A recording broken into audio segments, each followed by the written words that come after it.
Hello नमस्कार दोस्तों, स्वागत है आपका आपके अपने YouTube चैनल बुक कीड़ा में। जी हाँ दोस्तों, इंडियन ज्योग्राफी में हिमालय चैप्टर हमारा चल रहा है, जिसका चौथा लेक्चर आज रिकॉर्ड हो रहा है। तो इसके पहले 3 लेक्चर जा चुके हैं, जिसमें हमने पहले लेक्चर में हिमालय की उत्पत्ति के बारे में बताया था। दूसरे लेक्चर में हमने बताया था कि ट्रांस हिमालय के जो पार्ट होते हैं, ट्रांस हिमालय, बृहद हिमालय, लघु हिमालय और शिवालिक हिमालय। उसके बाद हमने ट्रांस हिमालय के बारे में पूरा बताया था कि काराकोरम श्रेणी, लद्दाख श्रेणी और जास्कर श्रेणी के बारे में। विश्व का सबसे ऊंचा मैदान, लड़ाई का मैदान, विश्व का सबसे ऊंचा ग्लेशियर और राकापोसी शिखर किस पर्वत श्रेणी के अंतर्गत आता है।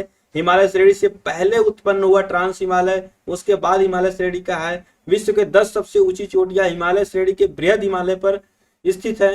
ये सब आपको वीडियो में बताए हैं। और आज हम लघु हिमालय का स्टार्ट करते हैं। लघु हिमालय का आधा पिछली वीडियो हमने पढ़ा दिया था, आज हम उसके आगे पढ़ेंगे। पिछली वीडियो हमने बताया था लघु हिमालय की घाटियों के बारे में कि लघु हिमालय जगह जगह पर कटा हुआ है और बीच बीच में बहुत सुंदर सुंदर सी घाटियां हैं। उन घाटियों को अलग अलग जगह पर अलग अलग नाम से जाना जाता है। जैसे कश्मीर घाटी को कश्मीर में कश्मीर घाटी से बोला नाम से जाना जाता है। कुल्लू और कांगड़ा घाटी को इधर हिमाचल प्रदेश में बोला जाता है। काठमांडू घाटी नेपाल में है। तो ये सब के बारे में हमने पिछले चैप्टर में बताया था। इसके पहले हमने जो लघु हिमालय, इसको चार पार्ट में अलग किया गया था। पीर पंजाल श्रेणी, धौलाधार श्रेणी, मसूरी श्रेणी और महाभारत श्रेणी, ये 4 से 5 श्रेणियां हैं। इनको अलग अलग पार्ट में अलग किया गया था। इसके बारे में हमने डिटेल में बताया था, आपको इस पिछले वीडियो में जाके देखना होगा। ठीक है, तो आज हम इसके आगे स्टार्ट करते हैं लघु हिमालय में घास के मैदान को। ठीक है, हमने आपको बताया था कि लघु हिमालय क्या है कि बृहद हिमालय पूरा का पूरा वर्ष भर मतलब बर्फ से ढका रहता है। लेकिन जो लघु हिमालय हमारा है वो क्या होता है कि मौसम के अकॉर्डिंग वो पिघलता रहता है। और वहां से ही मतलब कि बर्फ जब पिघलेगा तो वहां पर घास, हरी हरी लंबी लंबी घास दिखेंगी। तो वहां पर अलग अलग जगह पर अलग अलग घास को नाम दिया गया है। जैसे हम जम्मू और कश्मीर में उनका अलग नाम है।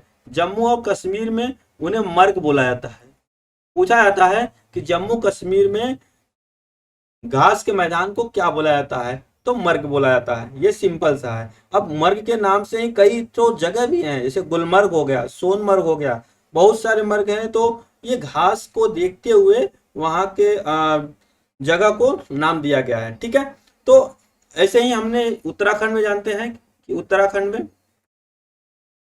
में घास के मैदान को बोलते हैं बुग्याल। क्या बोलते हैं? बुग्याल या पयाल। ठीक है, उत्तराखंड में बुग्याल और पयाल, ये एग्जाम में बहुत बार पूछा गया है। बुग्याल और पयाल प्रकार की घास के मैदान कहाँ पर पाए जाते हैं? तो आपको सिंपल सा रखना है, ये उत्तराखंड में पाए जाते हैं बुग्याल और पयाल नामक घास के मैदान। मर्ग घास के मैदान कहाँ पाए जाते हैं? जम्मू कश्मीर में पाए जाते हैं। अब हम थोड़ा सा जान लेते हैं कि पर्यटक स्थल, जो स्वास्थ्यवर्धक पर्यटक स्थल, स्वास्थ्यवर्धक किस लिए बोला गया?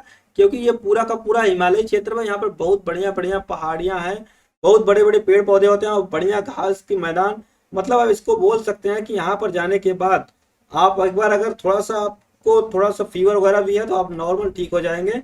मतलब कि आपको नेचुरल एयर मिलता है वहाँ पर, सब कुछ बहुत अच्छा सा लगता है। तो वहाँ पे कुछ अच्छे अच्छे जगह हैं जहाँ पर घूमने की जगह है। एग्जाम में अक्सर पूछ लिया जाता है कि ये जगह कहाँ पर है या फिर किस राज्य में है, तो हमें बताना होता है। जैसे हमने बताया मर्ग जैसे ही लास्ट में आता है, आप समझिए जम्मू कश्मीर से रिलेटेड है, तो जम्मू कश्मीर में ही होगा। मर्ग से देखो, जम्मू कश्मीर में गुलमर्ग और सोनमर्ग ये घूमने की जगह है। ठीक है, ये जम्मू एंड कश्मीर में पाया जाता है।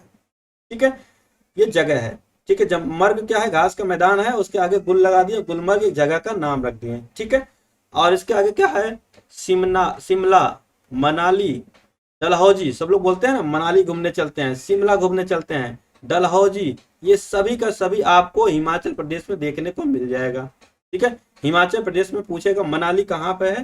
हिमाचल प्रदेश। डलहौजी हिमाचल प्रदेश, शिमला हिमाचल प्रदेश। ये सब घूमने के जगह हैं, बहुत बढ़िया। यहाँ पर पहाड़, हरियाली रहती है, घास के मैदान, लंबे लंबे पेड़ होते हैं, तो बहुत अच्छा सा लगता है। पहाड़ पर भी बर्फ कहीं है कहीं पर नहीं है, तो बहुत अच्छा लगता है। आप बृहद हिमालय में घूम नहीं सकते, मतलब वहां पर पूरा पूरा बर्फ ही रहेगा, सब आपको सफेद सफेद दिखेगा। लेकिन यहाँ पर आपको बहुत बढ़िया दिखने का, बढ़िया घूमने की जगह, नेचुरल ब्यूटी, आर्टिफिशियल नहीं, आपको एकदम नेचुरल देखने को मिलेगा। जैसे मसूरी में क्या है? मसूरी, रानीखेत, नैनीताल, पिंसर, ये सभी का सभी कहाँ पर है? उत्तराखंड में। एक चीज और ध्यान रखिए, जितना भी ताल, जिसके लास्ट में ताल आता है, ठीक है, वो सब उत्तराखंड में ही है। और झील भी अगर पूछता है, नैनीताल, सुखन ताल, बहुत सारे ताल हैं। तो ताल से रिलेटेड जो भी आता है तो उसका मैक्सिमम जवाब क्या हो जाएगा हमारा? उत्तराखंड। झील भी जगह का नाम भी। वैसे भी शेषनाग झील, जितने भी नाग नागिन से रिलेटेड आते हैं वो हमारे जम्मू कश्मीर में झील झील अभी जम्मू कश्मीर जब बताएंगे तो जब भी नाग या नागिन का नाम आएगा, ठीक है, मैक्सिमम जो झील या फिर जगह होंगे वो पूरा का पूरा जम्मू एंड कश्मीर में होगा। ठीक है, तो चलते हैं हम लोग नेक्स्ट हमारा क्या है? ये हिमाचल जो लघु हिमालय था ये समाप्त हो गया। अब हम लोग थोड़ा सा शिवालिक पढ़ेंगे। लघु हिमालय क्या है? ये 4 से 5 ही श्रृंखलाएं हैं।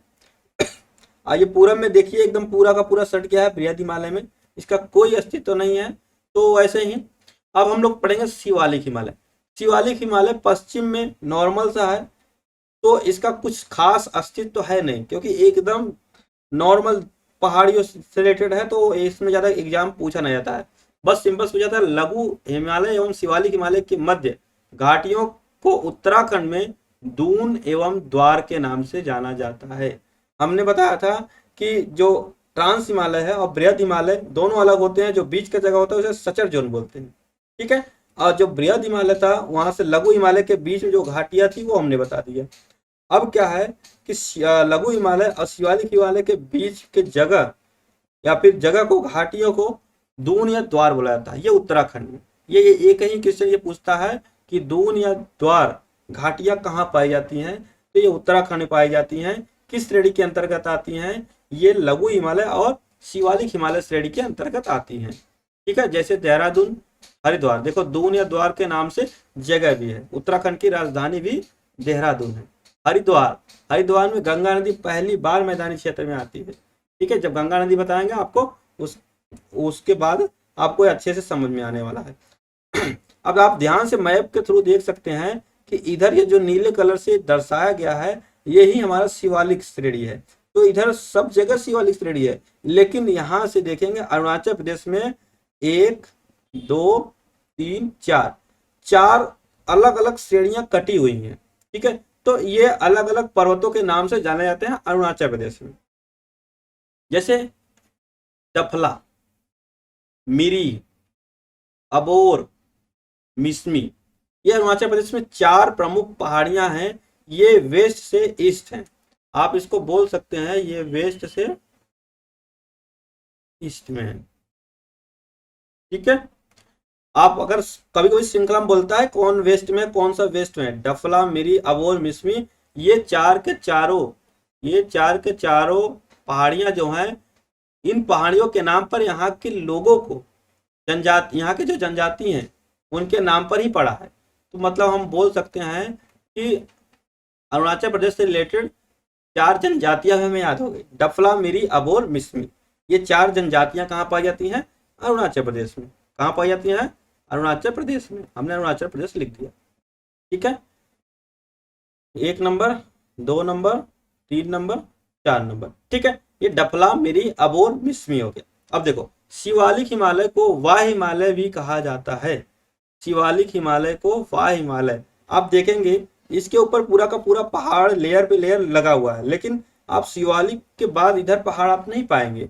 तो इसको हम लोग वाह हिमालय भी बोलते हैं, ठीक है। बृहद हिमालय को आंतरिक हिमालय बोलते हैं। क्यों? क्योंकि इसके आगे देखेंगे पठार भी है, ठीक है।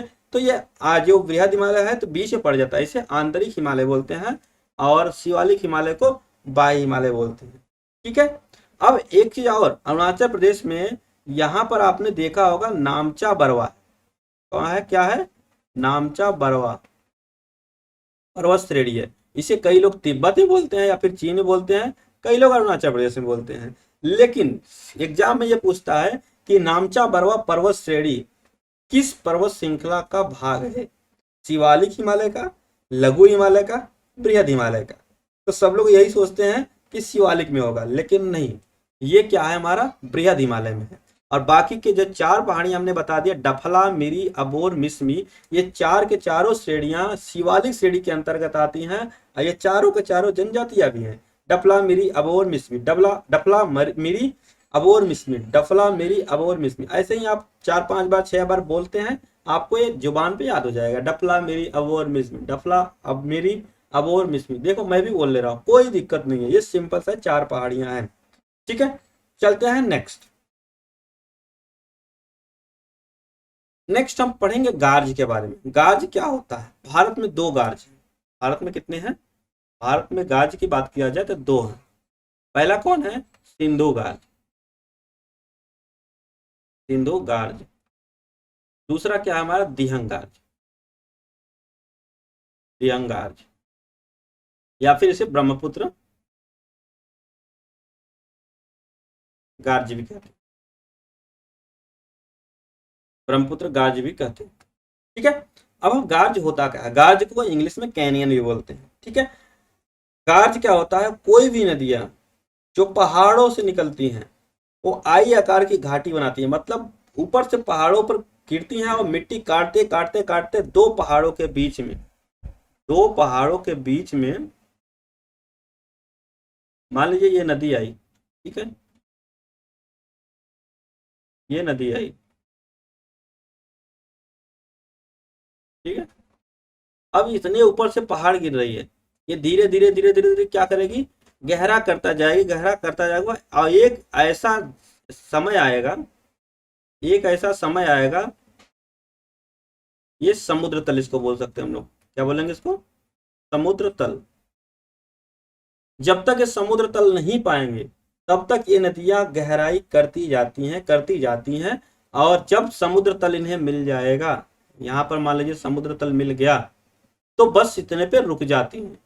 और ये ऊपर से जैसे ही आप देखेंगे ना, बहुत ऊपर पहाड़ से, ये आज से नहीं, ये कई 100 साल से ये गहरा करते जाती हैं, जब तक वो अपना समुद्र तल नहीं पाएंगे तब तक गहराई करती रहेंगी, और समुद्र तल पाते ही ये स्थायी हो जाएंगे और उस घाटी में ही ये नदी बहने लगेगी।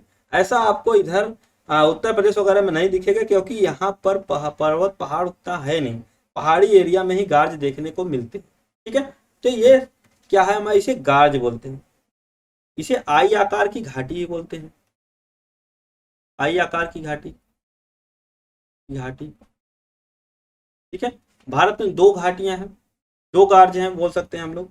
एक सिंधु गार्ज है, सिंधु नदी जब यहाँ से निकलती है और देखो यहाँ पर जाके ये इधर आपका पाकिस्तान में चली जाती है। ठीक है, तो यहाँ पर पाकिस्तान और इंडिया के बॉर्डर पर एक बहुत बड़ा गार्ज का निर्माण करती है, जिसे हम लोग क्या बोलते हैं?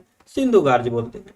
वैसे ही दिहंग नदी, जिसे अपने इंडिया में ब्रह्मपुत्र के नाम से जाना जाता है, उस वो नदी यहाँ पर अरुणाचल प्रदेश में एक गार्ज का निर्माण करती है, उसे दिहंग गार्ज बोलते हैं, या फिर अपने नदी के नाम से उसे ब्रह्मपुत्र गार्ज भी बोला जाता है।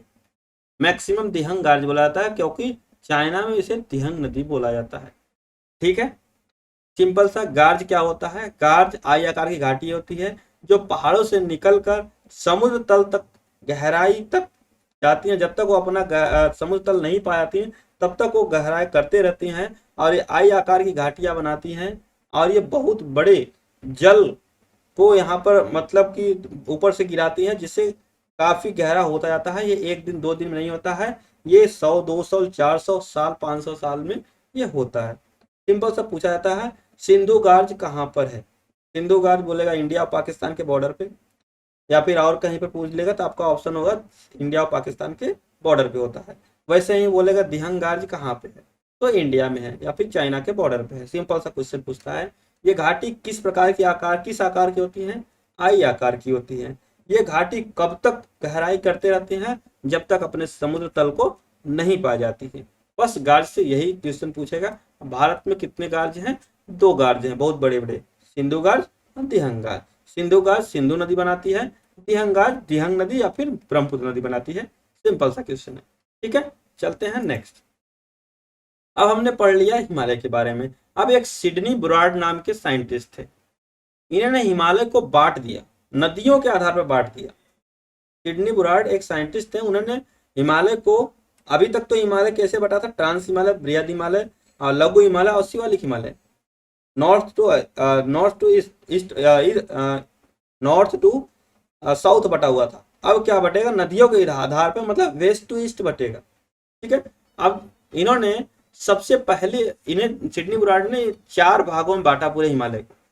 4 भागों में वैसे ही बटा था, लेकिन वो उत्तर से दक्षिण की तरफ था। ये क्या होगा, पश्चिम से पूरब होगा। और ये नदियों के आधार पर बटा हुआ है, वो क्या है, ऊंचाइयों के आधार पर बटा हुआ था। ठीक है। इन्होंने 4 भाग में बांटा। पहला क्या है हमारा, पहला सिंधु और सतलज नदी, नदी के बीच को सिंधु और सतलज नदी। ठीक है, सिंधु और सतलज नदी, सिंधु नदी ये रही, सिंधु नदी। ठीक है, और ये रही सतलज नदी। ठीक है, सिंधु और सतलज नदी के नदियों के बीच के जो हिमालय को बोला गया, उसे क्या बोला गया, कश्मीर हिमालय। क्या बोला जाएगा, कश्मीर हिमालय, कश्मीर हिमालय। या फिर हम लोग बोल सकते हैं इसे पंजाब हिमालय। कश्मीर हिमालय या पंजाब हिमालय।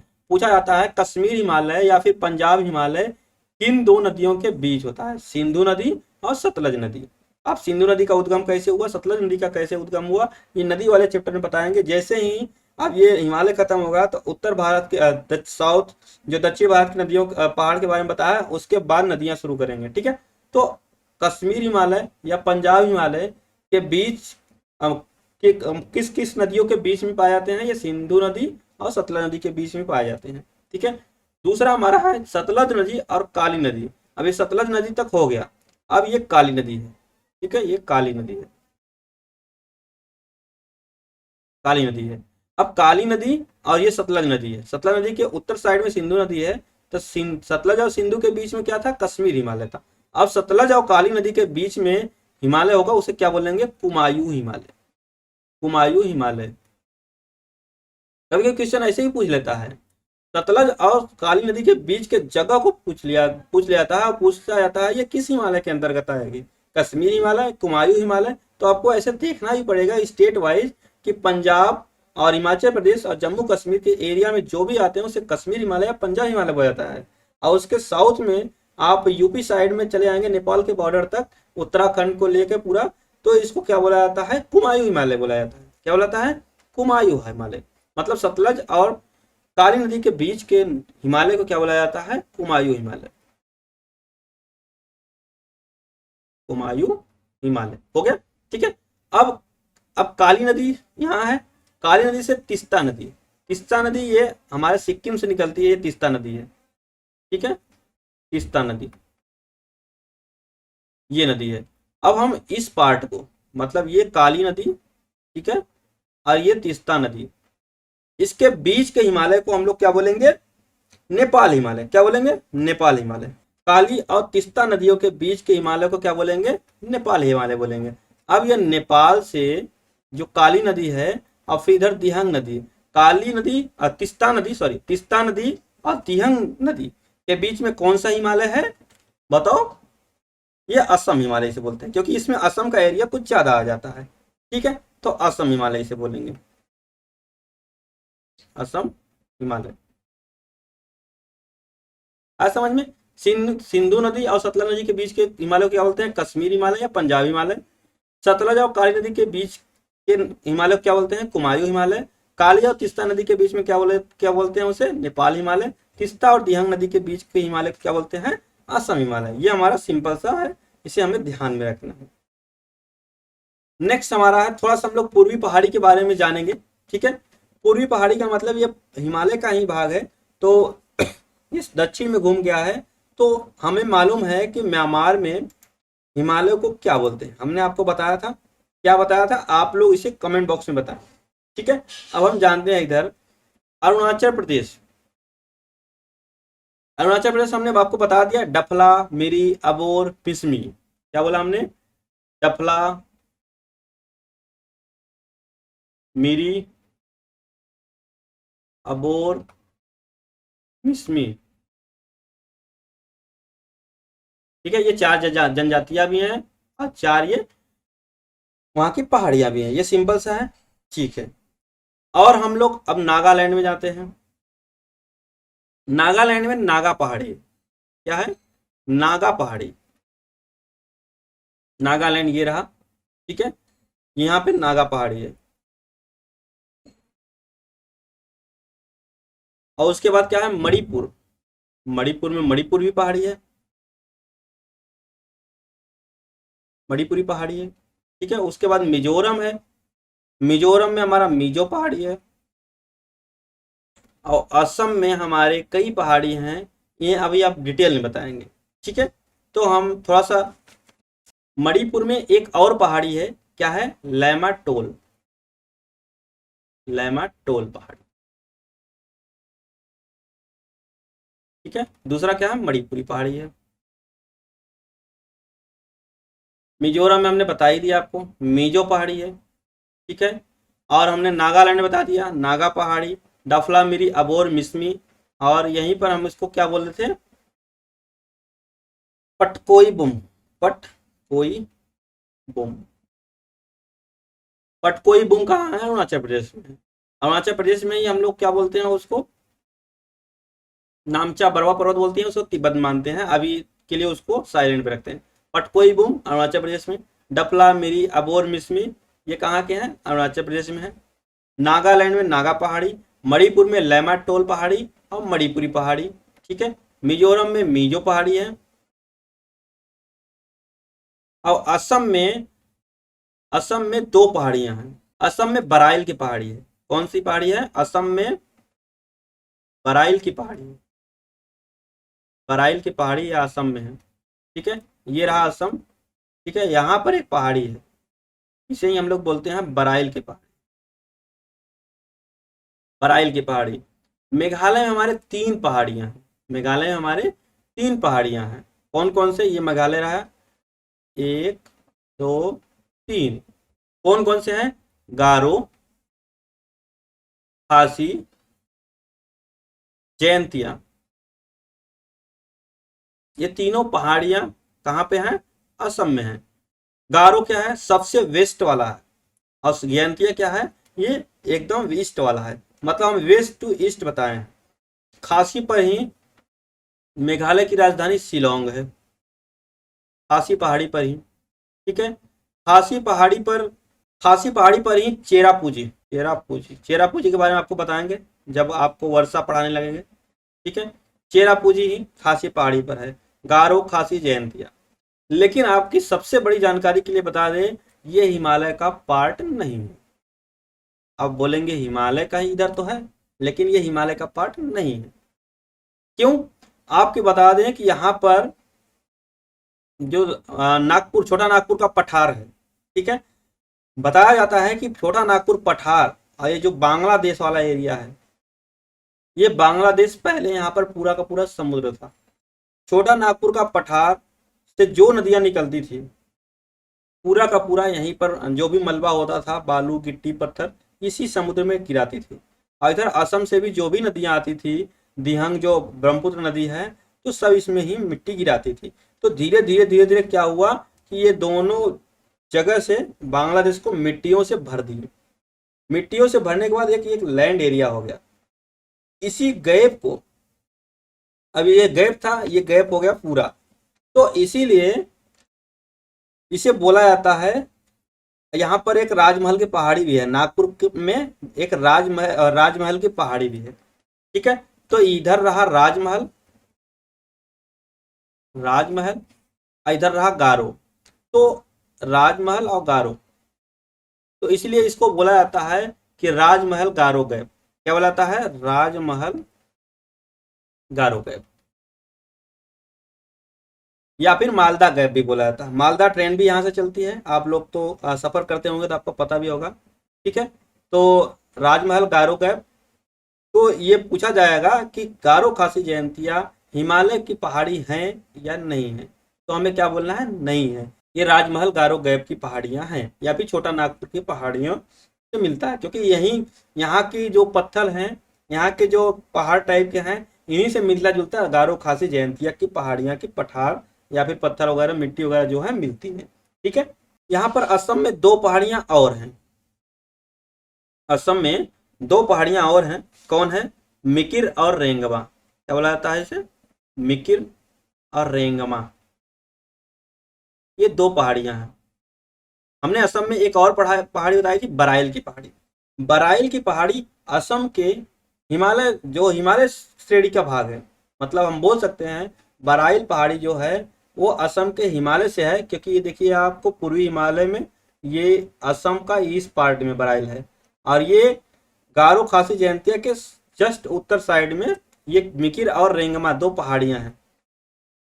ठीक है, तो बराइल पहाड़ी जो है असम की हिमालय का भाग है, और मिकिर और रेंगमा जो पहाड़ी हैं वो असम में पड़ती हैं, लेकिन ये राजमहल गारो गैप की पहाड़ियां हैं, या फिर हम बोल सकते हैं छोटा नाग पठार की पहाड़ियां हैं। ठीक है, तो हमें पता चल गया जितने पहाड़ हमने पढ़े, जिसमें गारो खासी जयंतिया, मिकिर और रेंगमा, ये पांच पहाड़ियां कहाँ की हैं? ये गारो खासी जयंती करें, ये हिमालय की पार्ट नहीं है, ये राजमहल गारो गैप के पार्ट हैं। ठीक है, ठीक है। तो दोस्तों आज पूरा हिमालय चैप्टर खत्म हो गया। आप लोग को 4 लेक्चर मिले, इसमें चारों लेक्चर बेहतरीन रहे। आप चारों लेक्चर देख लेंगे ध्यान से और नोट्स बना लेंगे तो एकदम मजा आ जाएगा, और कोई भी एग्जाम से आपका क्वेश्चन छूटने वाला नहीं है, ये हमारी गारंटी है, अगर आप ये सब नोट्स बनाए होंगे तो। ठीक है, तो इसका सही से आप लोग नोट्स बनाइए और इसको रिवीजन करते रहिए। रिवीजन ही समझ लीजिए आपका रामबाण है, रिवीजन के बिना कुछ नहीं है। आप लोग ब्लैंक मैप ले लीजिए इंडिया का, उसमें फिल करते रहा करिए, क्योंकि इससे आपको एकदम बढ़िया से प्रैक्टिस हो जाती है और आपको एग्जाम में जाने के बाद मजा आ जाता है। और साथ ही साथ इसका हम प्रैक्टिस सेट भी आपको दे ही रहे हैं, ठीक है, वीडियो के फॉर्म में, तो आप उसको भी हल करते रहिए। यहाँ से आप थ्योरी पढ़िए, वहां से आप प्रैक्टिस कीजिए। अब प्रैक्टिस करने के बाद आप एक अंदाज लगाइए कि अगर 30 क्वेश्चन देते हैं तो 30 में अगर 25 क्वेश्चन आ गए आपके सही सही, तो मतलब आपकी तैयारी बहुत बढ़िया चल रही है। तो आप प्रैक्टिस सेट को जरूर लगाएं और ये लेक्चर आप देखते रहिए। नेक्स्ट जो लेक्चर स्टार्ट होगा हमारा, वो दक्षिण भारत के पहाड़ या पर्वत पहाड़ी के बारे में हम लोग पढ़ेंगे। तो दोस्तों आपको ये वीडियो कैसी लगी? अच्छी लगी तो लाइक शेयर सब्सक्राइब करना न भूलें। मिलते हैं नेक्स्ट वीडियो में, तब तक के लिए जय हिंद दोस्तों।